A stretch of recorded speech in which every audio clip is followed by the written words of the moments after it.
अगले दिन रूबी की पहली रसोई की रस्म होती है। वो सुबह जल्दी उठकर तैयार हो जाती है। कुछ देर में काजल उसके कमरे में आती है और उसे आंगन में ले जाती है, जहाँ टूटा हुआ चूल्हा देखकर रूबी बहुत दुखी हो जाती है।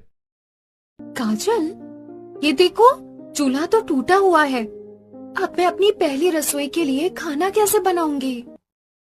हाँ? वही चूल्हा टूट कैसे गया?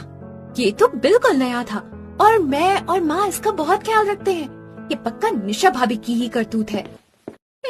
सर्दियों में ऐसा ही होता है। इन्हीं सब परेशानियों की वजह से मेरा खाना कभी लेट होता था तो कभी ठंडा। तब तो सबको मेरी बातें झूठ लगती थी। अब देख लीजिए, नई बहू आई है तो चूल्हा ही टूट गया।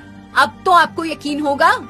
भाभी, जब चूल्हा खुद से टूटता है तो वो धीरे धीरे दरकता है, पर इसे देखकर साफ लग रहा है किसी ने जानबूझकर इसे तोड़ा है।